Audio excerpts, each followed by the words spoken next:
undergraduates, but now teaching postgraduate research students and guiding also. So this is the brief introduction to me, and let me go to the slides so that it will be having better impact on the talk that I want to deliver now. Can I share the slides now? Okay.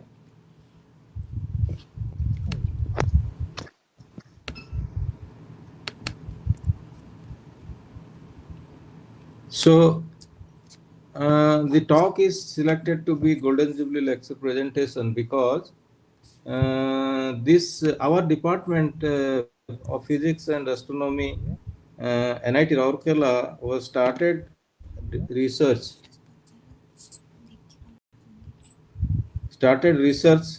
in this field, particularly small angle X scattering field, since 1962. After Professor Rathod did the PhD with Kratky at Graz Technical University, to which I have visited recently last September, he got one camera from there and he started the research work in India. It's the first center from where the SACS research work started and initiated by Professor T. Rathod from this department.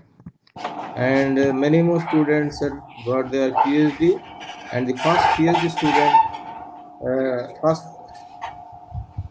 First PhD was awarded in the year 1970, 69, 70, submitted in 69 but awarded in 70. So that's why it is the Golden Jubilee year, because it completes 50 years from that date when the department awarded the first PhD in the field of small angle X scattering. Until now, of course, I am also a student of the same stream, and I did my PhD in 1991 on the topic of small angle X scattering study of cellulose in cotton using correlation function. So in that way, I am well connected to the department and to this particular field of research across the globe, and I have presented many papers across international conferences, particularly on small angle scattering that covers X-ray, light, neutron, etc. And more recently, I have attended the workshop at Graz Technical University. It is only meant for small angle X scattering, and that is in September. So now, anyway, I have to go to the topic now. So when we, is it visible now? Slides? Yes, sir. Is it Habib sir? visible? Yeah, Visible. it is Visible. visible, sir. It's visible, sir. All right, fine. Close. So the topic that I have selected for today is material characterization at nano-order length scale, a SAC study. That approach is study all the same, doesn't matter. But so then to start with, I am going in the reverse way. Let you know first what is this SACS. SACS full form is small angle X-ray scattering. So then now the question comes, then what is scattering? What is X-ray? What is small angle? So when we tell scattering, it is a process. The electromagnetic radiation are scattered from an object of dimension d if d is less than the order of the wavelength. If d, the dimension that we want to see, is having less dimension than that of the wavelength of the radiation used, then the scattering process starts and it goes in all possible directions, and the process itself is called as scattering. And if it is X-ray, obviously X-ray wavelength generally we are using is going to that order, that is about 1.54 angstrom or 0.1 nanometer. With that, we can reach at electronic level. So the electron can scatter this X-ray wavelength. Then when there is scattering in an atom, many electrons are there. Of course, that depends on the atomic number. And when the number of electrons are more, then the electrons scatter in all possible directions. Then they will superimpose coherently and incoherently. Then there are so when they will superimpose with each other due to the scattering from all the electrons in an atom, then ultimately there is some constructive and destructive interference phenomena. As a result of that, finally we will reach at the intensities which are only due to the constructive interference. So now if you think that the X-ray wavelength of this copper K alpha radiation, which is having wavelength 0.154 nanometer, much more greater than the wavelength size of the electron, and of course compatible or comparable with the size of the atom. Now the question is, the diffraction, the same X-ray wavelength is diffracted from the atom when it is scattered from the electron. There is a difference. So scattering is, so diffraction is nothing but a phase relationship among the scattered radiations. If you take X-ray, then obviously the electrons are the scattering centers, and if there is an electron cloud, it will scatter, and the phase relationship among those scattered radiations is constituting the diffraction pattern. So in nutshell, we can say the same wavelength of X radiation is scattered from the electron but diffracted from the atom. So now when we think about small angle, and there are two kinds, one is called as small angle X-ray scattering and the other one is called as the wide angle. So this wide angle X-ray scattering is sometimes called as XRD. And what happens if you go back to the Bragg's law that tells n lambda is equal to twice d, or I will tell now it is generally x sine theta. Let's say x is anything. It may be used for diffraction grating, it may be used for crystals, it may be used for macromolecules, it may be used for nanoparticles, it may be used for any material, whatever it may be living, non-living, doesn't matter, natural, artificial. Let that dimension that we want to extract from this scattering experiment is x. Then I can express the Bragg's law as n lambda is equal to x sine theta.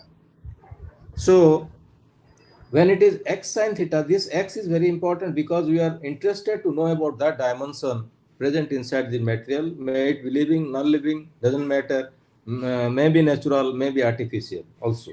So now if you go to the first order, let's say n equal to 1, then the wavelength, let's say used is 0.154 nanometer, that is copper K alpha radiation.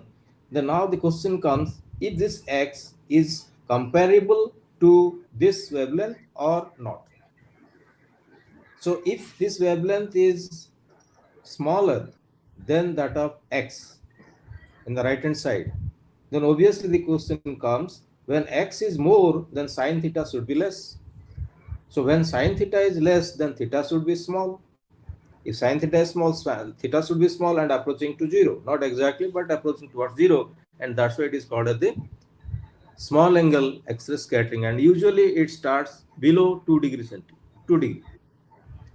But if it is wide angle, then what happens there? This D, the dimension X, is usually comparable to the wavelength of the radiation.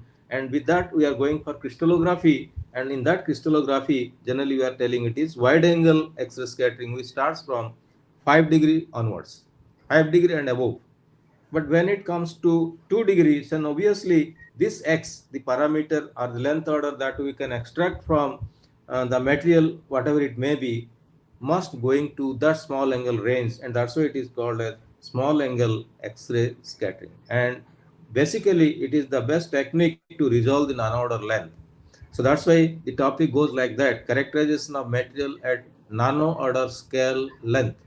So that's why the technique small angle X-ray scattering is very much suitable to resolve any nano-order length starting from 1 nanometer till 100 nanometer. And it can be well resolved by the instruments. Of course, nowadays synchrotron radiations are also coming with varying wavelength, and that's why there also the beam lines are there for small angle X-ray scattering, but the principle is all the same, only it depends on the flux of the radiation which is coming from the synchrotron radiations, synchrotron sources present across the globe. And we are also going to there do some experiment, like for example, I am collaborating with the Brookhaven National Laboratory, Newark, America, to do work with some bone samples, human bone and cancerous and infected bones. On that, we are doing a collaboration with them. So then now the difference between small angle and wide angle is clear. Probably wide angle is nothing but your XRD, and this XRD is generally going for the length order. If you go to the unit cell length parameters A, B, C, unless it is single crystal, then obviously we'll see that this length order can never exceed 1 nanometer. Never. Maximum 10 angstrom, and that is 1 nanometer. But if you go to the polymers, maybe natural or synthetic, like cellulose, proteins, crystallites, some other cases, some crystallites, and cellulose, protein, virus, bacteria, microbes, wherever you may go, you will never get a length order which is below 1 nanometer. And that's why there is a separate branch nowadays which is called as protein crystallography, where we have to deal with that length order, which is all the time in nanoscale. So then now the question is, can this XRD helping us to resolve that length order? Obviously not, because it can go maximum up to that wavelength, that is 1 nanometer. It can be resolved from there. So XRD, that is only crystallography. XRD can solve the crystallographic problems. You can know the lattice parameters. That length order is much below 1 nanometer. But once you are going above 1 nanometer until 100 nanometer, of course, that is called as the science dealing there in that order length is nanoscience, and hence the technology related to that science is called as nanotechnology. So obviously it is very important to deal with that length order, which is in between 1 to 100 nanometer. So that length order which is resolved by XRD can never go beyond 1 nanometer. In single crystals, of course, sometimes it may go more than 1 nanometer, but that is single crystal. But usually it never goes. In crystallites also sometimes go to that length order, but that is there are various problems. It is calculated from Serre's formula, and it have lot of error involvement unless you do it carefully. Broadening is coming because of various reasons. Unless the sample is proper size, it should be about 5 micrometer size. All these things if you take care of, then only it may be possible to calculate the nano order crystallite size, which is going to nano order. Well, but anyway, the length order that we are resolving from crystallography is never, generally, usually never go beyond 1 nanometer. And that's why you are looking for this technique, which is called the small angle X-ray scattering. So now the question is, if I will tell you, now you know the scattering, diffraction, all right.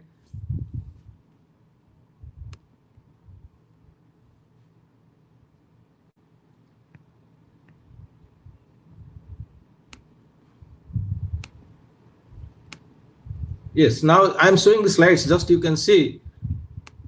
This is the history. The first PhD is Dr. B.C. Panda in 1969, submitted but awarded actually in 90s. Anyway, it is the Golden Jubilee year, that's why I'm telling you, it is the Golden Jubilee lecture year. Now throughout across the globe, my purpose is to spread the knowledge of the small angle X-ray scattering, and particularly the field, how it is evolved from our department. Until now, I have 20 PhDs specifically in that field, that is small angle X-ray scattering. And my name is in 9th, 8th, I did in 91. This sample was cellulose in cotton. Until now, of course, the last one now is 17, but till now it is going to 20. But out of this 20, of course, the last 3 are not specifically on small angle, but we are taking the help of small angle to resolve the macromolecular length orders or macromolecular structures in some fibric composites. Now you see the scattering and imaging. There is a lot of difference that we want to, everybody should have to understand what do you mean by scattering and imaging. Scattering diffractions are almost similar, but only difference is the length order, whether it is diffraction or it is scattering, but it relates relevant with the wavelength of the radiation which is interacting with the material to collect the information. So now the question is, what is scattering and what is imaging? So imaging is a very common word one might have known from the schools, that when you take a lens or mirror, the image is formed, but that image is formed by the phenomena called as refraction or reflection. And when the real rays are interfering to give the image point of an object, and hence if it is extended, accordingly the image will be extended. But no doubt the image is nothing but the distribution of intensities. So if you take a photograph, even if you are looking to your own photograph, you can distinguish clearly from point to point. If you move, there is a variation in intensity, and so intensity distribution represents the photograph that you call as the image. But if you go for the scattering, it is never that true, because there you will never get that kind of image which will clearly visualized by our eye, because there is also intensity distribution, but that intensity distribution is not in real space, rather it is in the reciprocal space. That's why it is shown in this graph. You see, this is Q, that is the scattering vector, which is in the reciprocal space, whose value is 4 pi sine theta divided by lambda, and lambda is in the denominator, means it is in the reciprocal space. So that is the difference between scattering and imaging. So now you see, if you go for this SEM or TEM, you see here it is TEM, SEM pictures. of some material, I don't know exactly, but this gives the impression that something, some particles, some grains, some fibers are distributed in this way, which gives the clear vision what is there. But now if you go to the right hand side, which is scattering pattern, it is in terms of intensity distribution, no doubt, but it is never in real space. That is the reciprocal space. So that is, there is the difficulty to understand these two. One is called as image and the other one is called as the scattering intensity. The scattering means intensity. So therefore, any lay person can visualize the image. But if somebody has no idea about the reciprocal space, scattering process is totally not understandable, because all the informations are carried by the intensity which goes to the reciprocal space. So therefore, you can tell imaging is a direct method, a direct process to visualize the objects, whatever small it may be. Even by TEM, you can go to nano-order length, doesn't matter. But if I will tell, so far as the accuracy at the research level, scattering can never be the imaging, that is electron microscopy, is all the time inferior in comparison to scattering to evaluate nano-order scale length. The reason is clear, and many authors have referred, and it is told that why it is not, why it is superior. The reason being, when we are telling the image, you see, when you take a sample and it may be scanning to see the surface, or it may be transmission to see the inside or in depth what is there inside the material, the electron beam, it is very small beam diameter. You can tell it just, you cannot see what is the size of the electron beam going and interacting with that point of the object. So whatever image you are getting only from that point. So the image that is seen in the electron microscopy is referring to that particular point where the electron beam is interacting with the material. So unless you go point by point to many points in the sample, you can never extract the averaging. The averaging is never good. From one point, how can you tell the grain size, the particle size, the fiber size, whatever it may be? That's why, so far as statistical averaging is concerned, the imaging by electron microscopy is never that accurate like scattering, because when you are telling scattering, the X-ray beam is directly exposing the whole sample, and the scattering process starts from the electronic level, from all the parts of the material at a time, and the averaging is that way much more superior than that of the electron microscopy.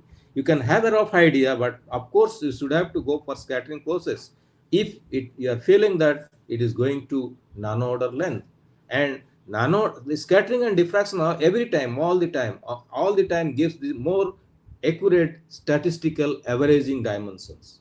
So if one goes for scattering or diffraction experiment, obviously the statistical averaging is much more better in comparison to imaging. Imaging is direct, but scattering is indirect. That is the only difference. That's why people are afraid of to go for scattering process, because unless they have in-depth knowledge in scattering process, the information that should be collected from that intensity which is in the reciprocal space is very tough job. And but here it is directly you can see and tell what is the size, shape, everything, but that is not that accurate at research level. It may be for the MSc student, it may be for graduation, but never for the research student. I am never accepting the imaging that we are getting from electron microscopy is that accurate, which I have calculated from small angular X scattering, much more better than that imaging. Then the next slide is the why then. You see the advantages of and disadvantages. Universal, it is an universal technique for establishing nano-order scale length. But disadvantage is that I told already, it is indirect technique which need expertise to analyze the intensity data to evaluate the structural parameter in nano-order length. It is not disadvantage. If anybody wants to learn it, it is possible, and people are doing across the globe and they are taking advantage, but not in our country. It is very sad thing to tell that although the field is originated from India, but till now India has never progressed to that extent what it should be. There is lacuna. The lacuna is that nobody is interested to learn about that indirect technique to collect more accurate length orders at nanode. Then now any state of material is good enough. It may be solid, may be liquid, may be gas, but if you go for wide angle or XRD, it is never possible. It is only for solids and powder again. Then easy to evaluate nano structural parameter focus to size, shape, surface. You see, the very important thing here is that XRD can never give you all three: size, shape, surface of a particle which is at nano or nano size or nanoparticle. But here from small angle, you can get all three at a time. Only the intensity data will give all the information regarding size, regarding shape, regarding surface of the metal particle. Now the cost part is of course very disturbing because not cost effective for the experiments for qualitative research because the instrument needs a budget of not less than 5 crores. It is widely acceptable to evaluate nanodor average structure in comparison to microscopy. That what I told already. TEM and SEM are never superior, never superior. I never believe that they are good enough in comparison to scattering so far as nanodor length is concerned.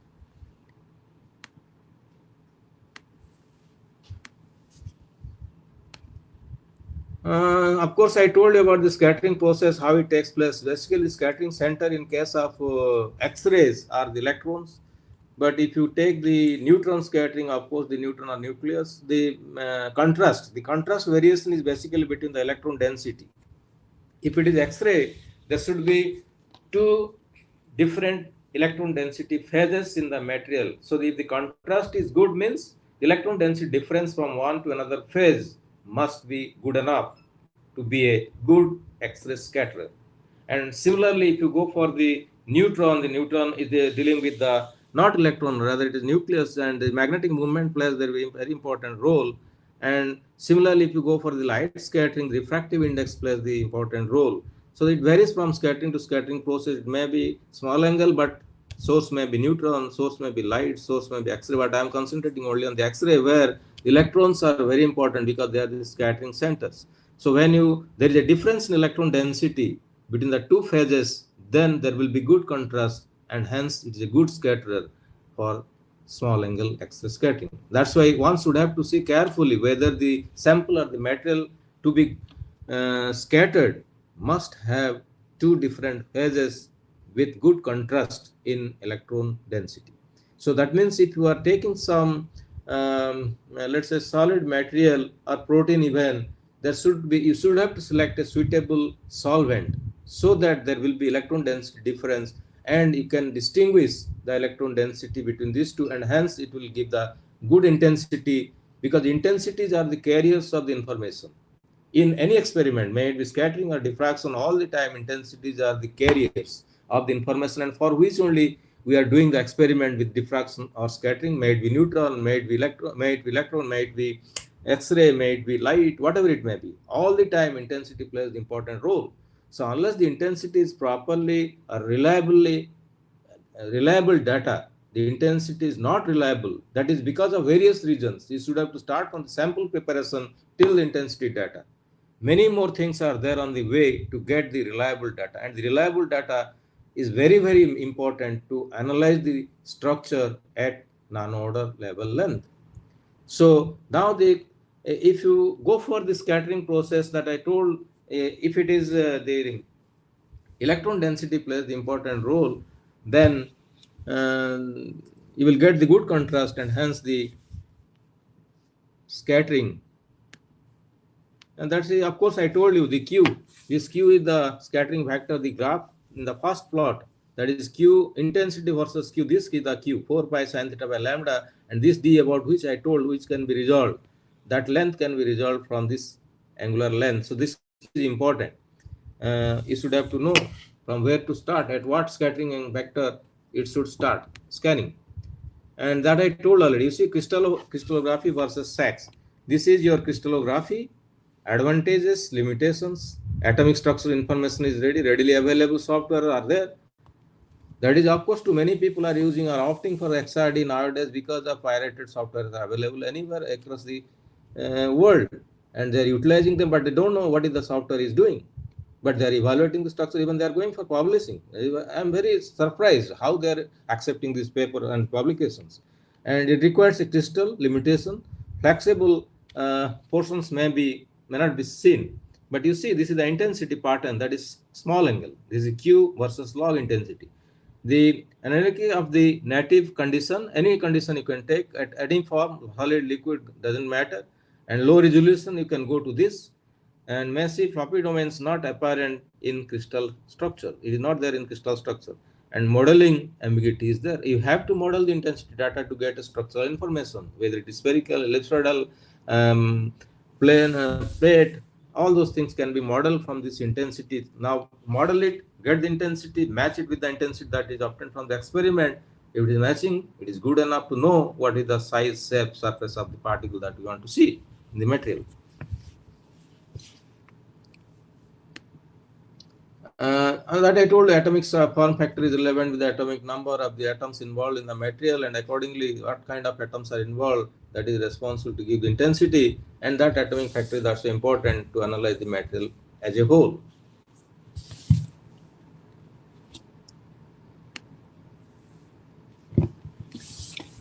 These are few examples of scattering and diffraction. You see here, this type. These are rings. And here it is oriented sample like fibers and prevailing the length scales of the system. And this is the multiple length scales are available if. So these are different patterns to see.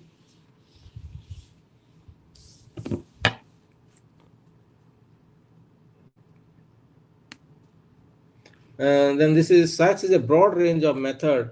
What type of information it can provide? You see the small angle scattering, the form factor FQ, dilute limit, then small angle diffraction form factor, this SQ, particle size, then sample particle size, shape, even surface, particle size and shape variations, then sample particle size and shape, then multiple particle types.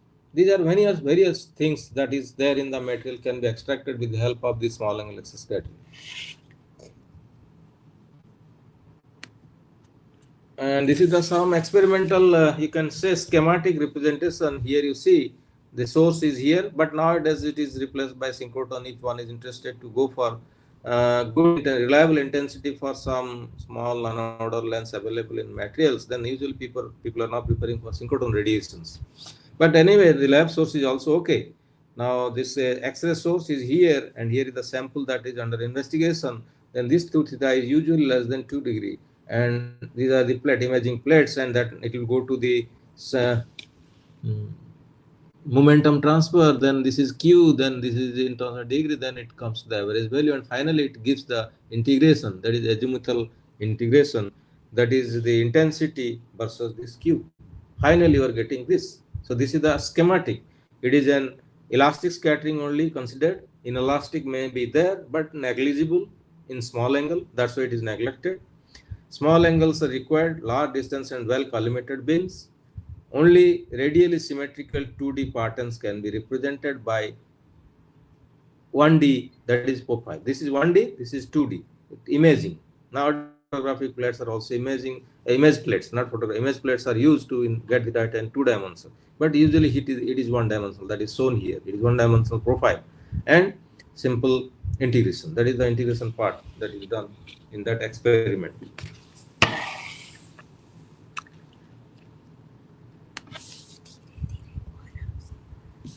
Sacks from solution, molecular. Maybe suppose, for example, there is a protein, then it should be having different form factors, atomic structure factors. All those things are relevant with the intensity, of course, is expressed here.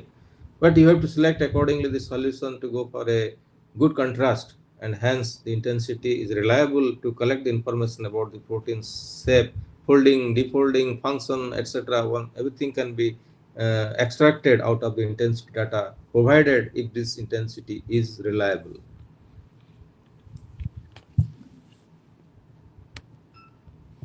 This is the intensity data. Basically, I told you that intensity is never in real space. It is in reciprocal space. It is not like image. Image is also intensity, but in real space that we are realizing with the eye. But it is never in the real space, in reciprocal space. You see the informations are there in reciprocal space. That means obviously it is going to Fourier space. So if you want to collect the information out of this intensity, you have to come back to the real space by Fourier inverse transformation to get the information about all those things: form factor, shape, size, surface, whatever it may be, all carried in this PQ. That is, dimension is its maximum is going to 1. It is sometimes called as the pair distance distribution function, which carries the real information about the particles, about shape, size, and surface together.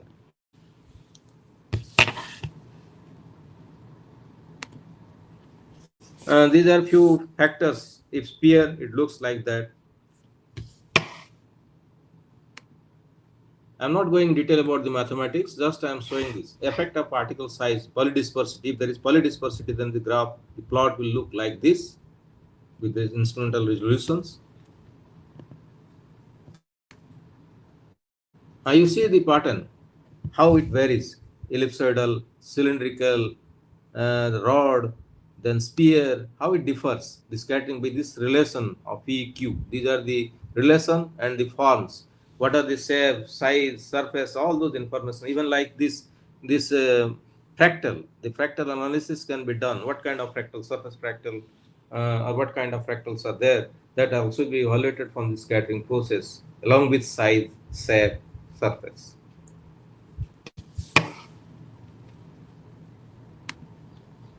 That part is clear. Radius of gyration, as I told you, if you go for intensity graph in general, you see here at towards the low angle, actually you cannot collect the data at 0 angle. There is a beam trap, because otherwise the direct beam is superimposing with the scattered intensity, so the information is not reliable. The intensity there at small angle is not reliable, so therefore there is a beam stopper. So you can go to a minimum angle, not that, but that curve, that region is following the Gaussian law. So it is extrapolated to 0 angle, because whole pattern, whole angle intensity is required to extract the information about the particles at non-order length. Then you see there are 3 different regions. The first region is called the Guinier region, from where you can extract the information about the size. That's why it is radius of gyration, that is following the Guinier's law. And the second is called as this region. Middle region is most important, that is telling about the shape, whether it is ellipsoidal, spherical, cylindrical, all those informations are in this region, which is Fourier region. Then the last part is called the Porot's region. It follows the Porot's law. That's why this region is called the Porot's region, and that gives the information about the surface. So you see the same intensity pattern, but different regions of the intensity gives you different kind of information about the particle. The first part, Guinier region, shows you about the size. This next one is Fourier region, shows you about the shape.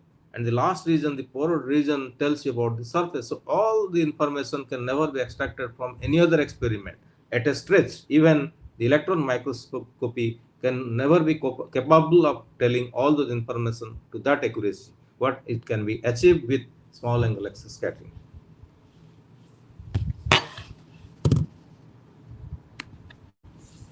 This RG, of course, this is, I told you, the radius of gyration is equivalent to same mechanics. If you remember, it is calculated in that way. That is the radius of gyration of the particles in terms of electronic radius of gyration. And that law I told next. So these are the things, the plots from where you can extract the information about the size, shape, and surface. But the Guinier is only for size, not shape, surface. So these are from polymers that I told. When you go for the polymers, basically it is very important for going to non-order length, which is usually available. If you go for any semi-crystalline material, is partly crystalline, partly amorphous, along with the voids, you should have to know all about it. How much is crystallinity, what is the amorphous region, and how the voids are present, what are the shape, size, surface of those voids present in, because all the properties of those polymers are well affected by voids. Are the you have to understand in detail what is the void, what is the shape, size, surface of the void, because once you take any reaction, any chemical with any polymer, first it goes and attack this void region. First it goes to void region, then starts to amorphous, and then goes to crystalline. So first affected region is the void. First the chemical enters to the voids, then reaction starts and affect the amorphous zone, and very top job to enter into the crystalline zone, because crystallines are very closely packed, so the chemical need not affect that much like the amorphous zone is doing. So the semicrystalline metal is best one to go for this macromolecular structures, may it be natural, bio, like proteins, cellulose, whatever it may be, or everywhere you are, they are all polymers. They are all biopolymers. These are the Key plot. Then to calculate the various macromolecular length orders which are at nano level. That I told already, distance distribution function that I have shown, this PR, this is the real information. From intensity, you get this PR, that is called the pair distance distribution function, that is never in reciprocal space, but rather it is in the real space. That means it is coming to inverse Fourier transformation to calculate this distance distribution function.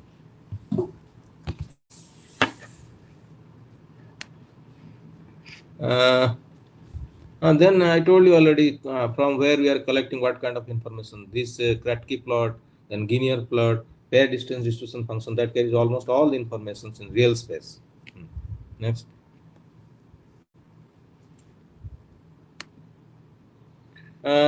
It is just to show how these samples can be, how this is the system, the small angle system, data collected, and these are the intensity patterns, and that refers to the various size, shape, surface of the particle which are shown along with the distribution functions. A protein structure, of course, that is only protein structure shown here. You see this flexibility, folding, defolding, all those kind of study can be done with the help of this type of scattering patterns, intensities. I'm not there. 15 minutes. These are the scattering region. I told you this region is Guinier region, this region is the Fourier region, and this is the Porot's region. This tells information about the surface, this is about the shape, this is about the size. All three together. At a stretch, you are collecting the intensity data, and that will give you the information about all at a time. Size, shape, surface together. Mass fractal also I told you, that depends like a surface mass fractal or surface fractal. What kind of fractal analysis you want to do, accordingly you can go for the fractal analysis also with the small angle data. That to measure the roughness, basically fractal is helpful to know about the roughness of the surface.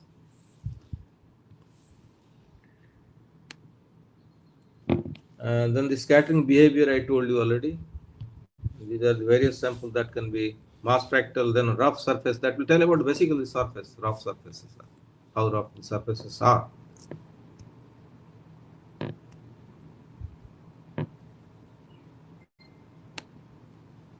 And this hierarchical structure of these proteins a different length order.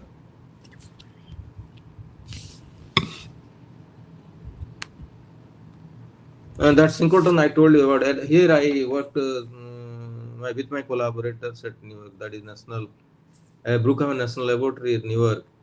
There is a beam line where you are getting this X-ray, and it is meant for small angle X-ray beam line.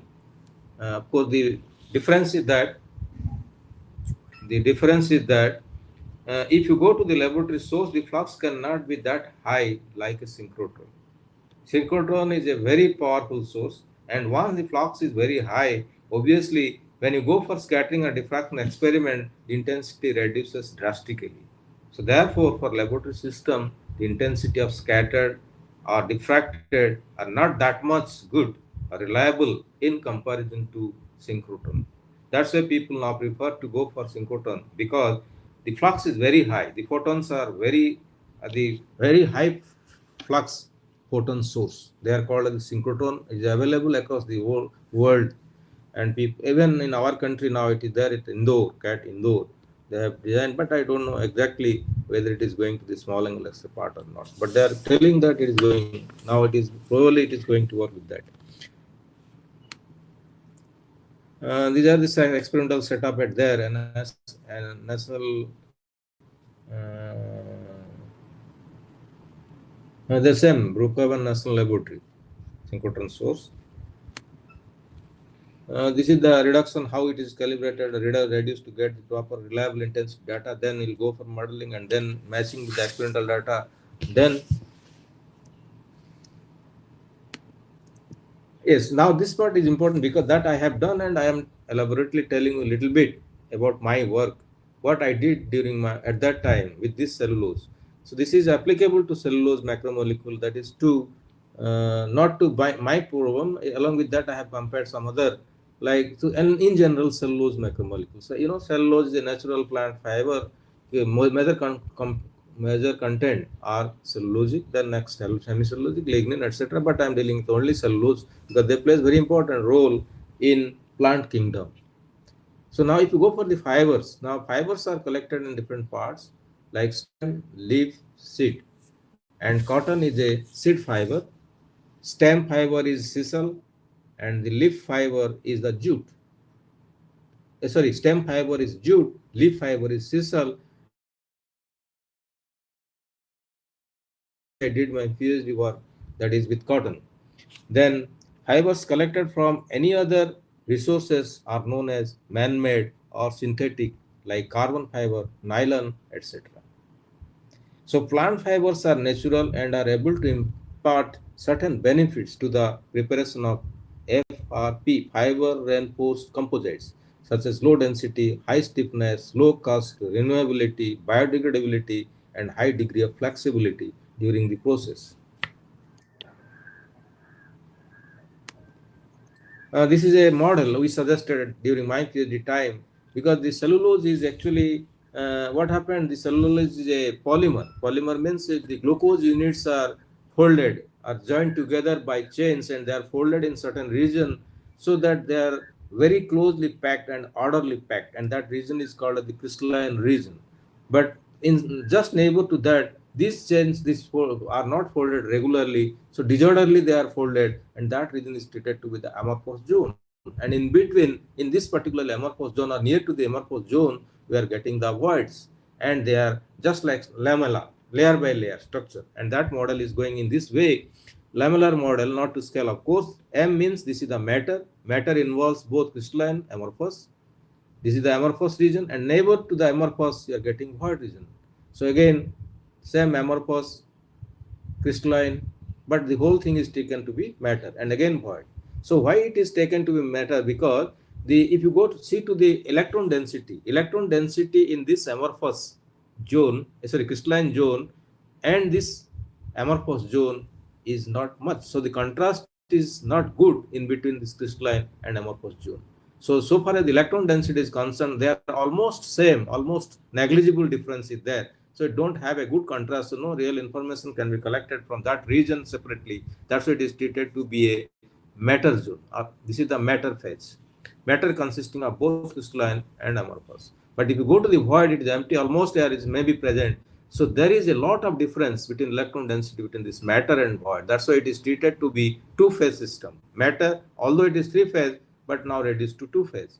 So matter and void, because there is a lot of difference in electron density between these two phases. So it is a good scatterer, and hence the intensity carries reliable information about these two phases, which are in cellulose and almost all the materials, whatever you may like.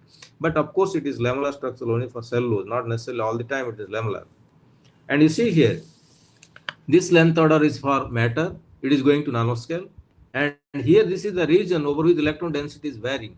Electron density at this amorphous region and void region is slightly continuous. Transition is there. That's why this is called as the width of transition layer. In over this length, always there is a fluctuation in the electron density. That's why it is measuring the roughness of this surface between void and the matter. And this void is weak, then periodicity transfers to a layer. You see, if I will go from this middle till this middle, so L1 plus L2 by 2, this middle to this middle. You see, this length is repeated throughout this material, cellulose. That's why it is called as periodicity transfers to the layer.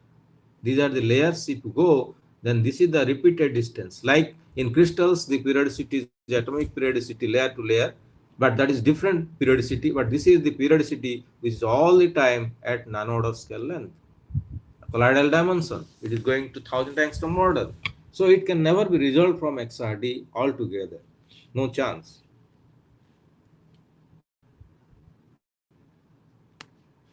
So this is a pattern. Intensity, you see, when you go for the intensity, we have collected, these are the round portion. From here it is triangular.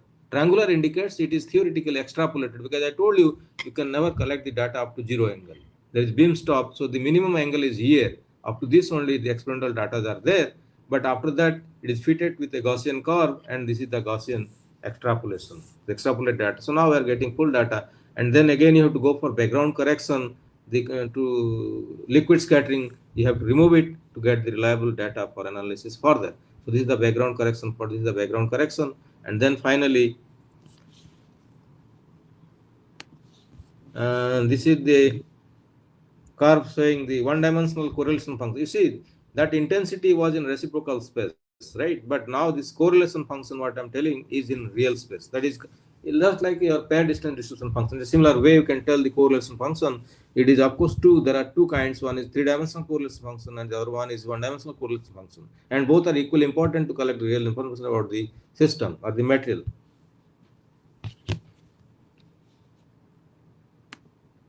And this is that E.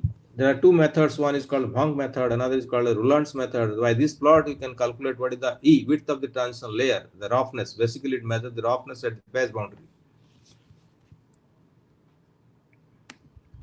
This is the one-dimensional correlation function which help us to measure this D. That is, I told you, D, periodicity transfers to the layer.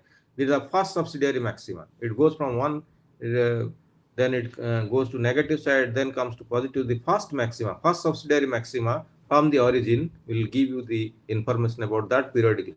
You see, this is about 517, means 51.7 nanometer.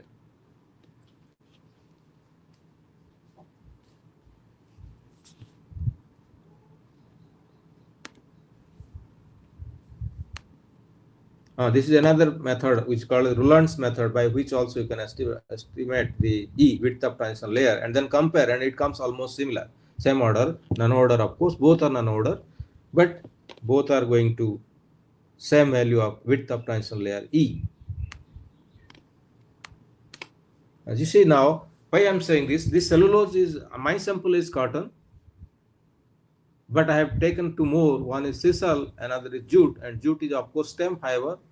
Sisal is the leaf fiber, and cotton is the seed fiber. So now you see the parameters. That is, many more parameters I have calculated, but only you have showing few to know you how they are distinguished from each other. So that periodicity in nanometer. In case of jute, it comes to be 61.6. In case of sisal, it is 91, but in case of cotton, it is 51. Now, S by V, that is a specific surface area, means surface to volume ratio, very important in nano particles, nanomaterials. Surface, suppose for example, you will take a sphere, then the sphere is having a surface area of 4 pi r square, and the volume is 4 by 3 pi r cube. So if you find the ratio, then surface to volume ratio is coming to be equal to 3 by r. So when this r is smaller and smaller, that is for nanoparticles, then S by V is more and more. Therefore, the interaction among the neighbors are much more stronger in comparison to microparticles or more particles which are not in nano order length. So therefore, nanoparticles are very much interactive, because the neighbors are well interacted with each other to develop new properties. Any property in nanomaterials are because of that kind of interaction, and that is because of this S by V, surface to volume ratio, that is called the specific surface area. So then now this width of transition layer I told, and one, of course, it is shown in one way. You see, it is only 3.2, but still it is evaluated from this intensity, and 2.2, but in this case it is 3. Then this is the volume phase of the matter. Phi 1 refers to matter phase, and phi 2 refers to void phase. And you see the difference. It is 82, it is 18 for jute. For sisal, it is 86 to 14, and for cotton, this is about 79 to 21, the maximum void. And that's why it is very comfortable to wear, and that's why the cotton is the most costliest fiber, textile fiber nowadays. No other fiber is now still replacing cotton fiber for the textile material for our dress. So there is a concluding remark. The SAC study, the above mentioned 3 air-dried plant fiber, jute, sisal, cotton fibers were made to evaluate the relevant parameters using suitable theory, and the results shown are cellulosic macromolecules are more closely packed in cotton fiber in comparison to jute and subsequently sisal. So this closely packing behavior of cellulose macromolecule enhance the various properties of cotton fiber in comparison to that of jute and sisal. Hence, especially in dissolving fiber and post-composite, cotton possesses better compatibility with the polymer matrix in comparison to jute and least compatible with the sisal. But the price matters. See, you cannot use the cotton because it is not possible to prepare dress material for us, so costly, and that's why people are not preferring to go with cotton for fiber, natural fiber and post-polymer composites. This concluding remark, I hope I have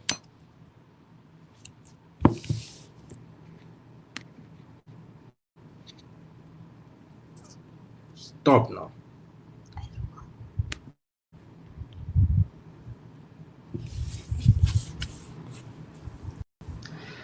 So I hope this was the last slide that is okay. Okay, sir. So thank you, sir. This is Naresh, and thank you for explaining so about. It is manageable. Time is all right. Hey, sir. Time is correct.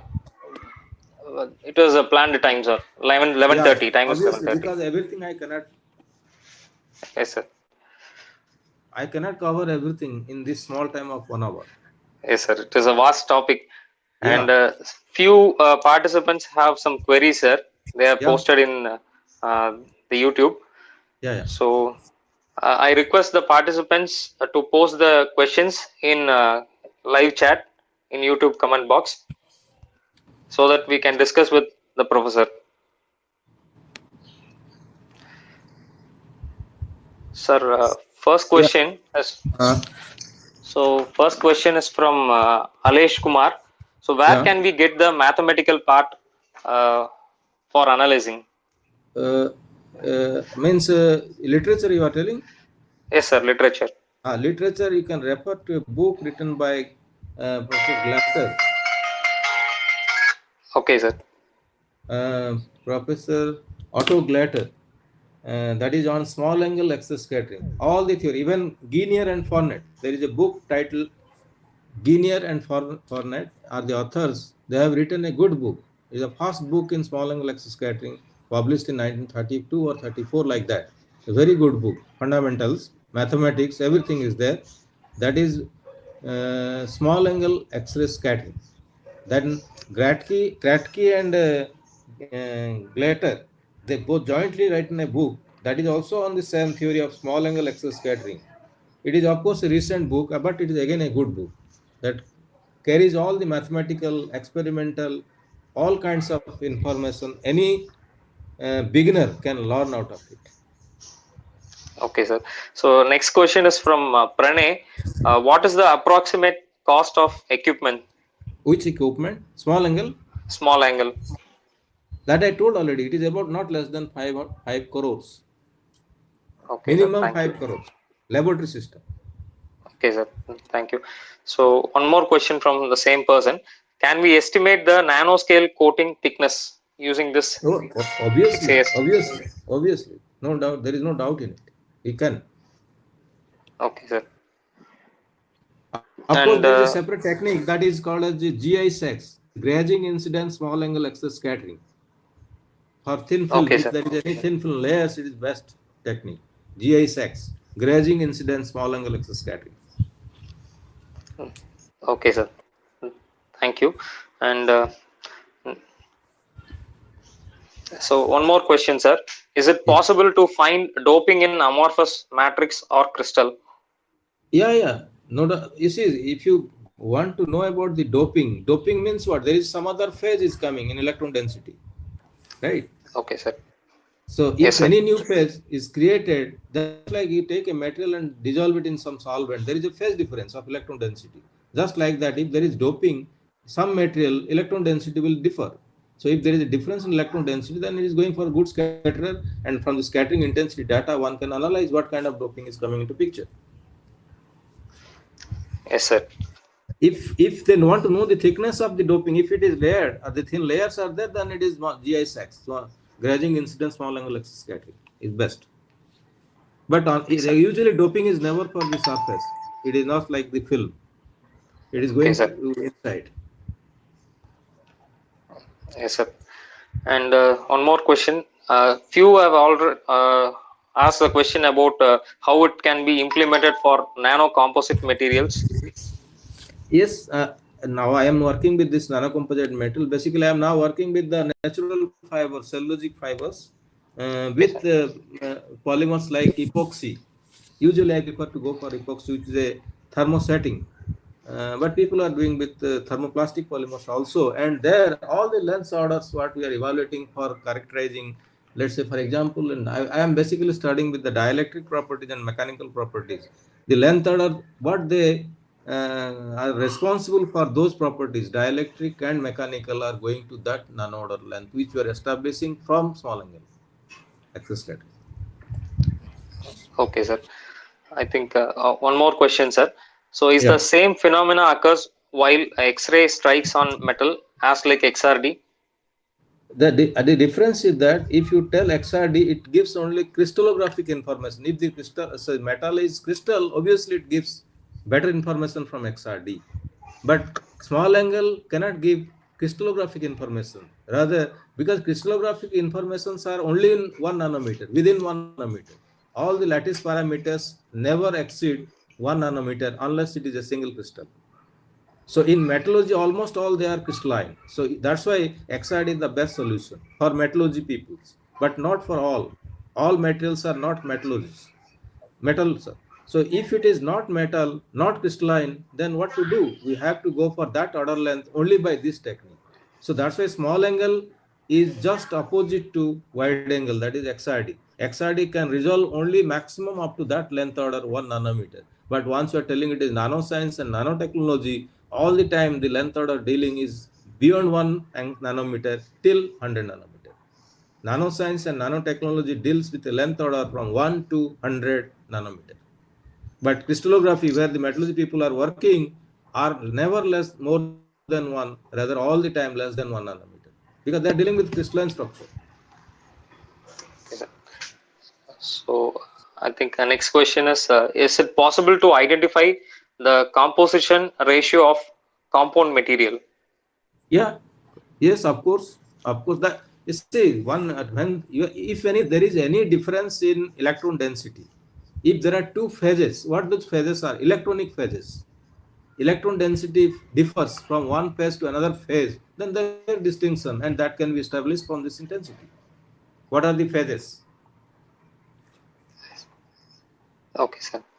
And then from another question from Aman Joshi, where is this facility available as a central facility? Central, you see, now I told you the history. Ours is the first department in the country who started research work in 1962. But unfortunately, we have a camera at that time, and it produced about 8-9 PhDs. But after that, my supervisor, Professor T. Misra, who has produced another 7-8 PhDs along with myself, we are going to Matunga. There is a Department of Chemical Technology under Bombay University, from where we have collected about 7-8 samples, students' data. That is at Matunga, but it is no more working there. But now after that, you will find almost all the institutes, IITs, IGERs, NIGERs, they are all having this equipment now. I proposed them. Many people ask me, and I have proposed to go for that kind of instrument. And almost all IITs are now having this small angle axis scattering facility, including Mumbai, Delhi, Chennai. Chennai, I don't know exactly, but in Mumbai, Delhi, and even Kharagpur is also trying one. And when IGERs are having now, and this at Chandigarh, there is an institute relevant to life science. They are having many more systems are there now in our country. But I don't know whether the people are working with that or not properly. Reliable data is very important, and moreover, the data collection is one part, but the analysis is another part. Very top job, because you are in a reciprocal space. You have to collect in real space. That is a very top job. Unless you have expertise in that field, It is very top job to collect the data. Collect the information, real information that we need from the materials. Otherwise, many people are now having that facility. Of course, we have one, that is Rigaku system, but I am never accepting at the reliable data because it don't have sufficient vacuum, because air particle scattering is a must, and therefore I never believe this data as reliable data. Otherwise, we have. Yes, sir. Thank you, sir. Thank you for this explanation. And one more question. Yeah. Mr. Komal Jain, will it give the qualitative idea or quantitative idea about doping? About doping materials. Acha, okay. So you see, what do you mean by doping? Doping means it is inclusion of one phase with another phase, right? Suppose there is some material, let's say semiconducting material, and either you are dope a third group or fifth group element. So when you are telling third group and fifth element, if you compare it with the fourth group elements, think about the electron density. Think about the electron density. The electron density either of third or fourth or fifth or fourth can never be same. There must be a difference between the electron density, because electron density is derived from the atomic level. You should have to understand what kind of atoms are involved there and what are the electron density. So if the third group is doped to fourth group element, semiconducting material, or the fifth group is doped with the fourth group material, there is a clear-cut electron density phase difference, and there is a good contrast, and that's why it gives good intensity, and that's why it carries the information about the phases, the kind of doping it is made to that semiconducting material. Yes, sir. Thank you, sir. And one more last question, I think so. So it is from Gyan Prakash. Is SAXS better than combined TEM and XPS measurement of composite materials? XPS and TEM. I told you about the I don't believe the microscopy. I don't believe. I told the reason is very clear. Because microscopy, the statistical averaging is never good. People are believing because it is direct technique. It is easy to do. Otherwise, it is never at research level is acceptable. Okay, sir. So there are no more further questions, sir. I think we could conclude the session. Okay. Thank you very much. Sir, on behalf of Department of Physics, SNS College of Technology, I would like to thank Dr. Dilip Kumar Baisoi for sharing his experience and knowledge in small angle X-ray scattering. So, Professor have clearly explained about scattering experiments and how it is predominant from electron microscopy imaging techniques, like direct techniques. So he also explained about applications of SAXS in complex protein structures and how the synchrotron functions, and so many factors he explained in his lecture. So thank you, sir. Thank you for an enlightened session.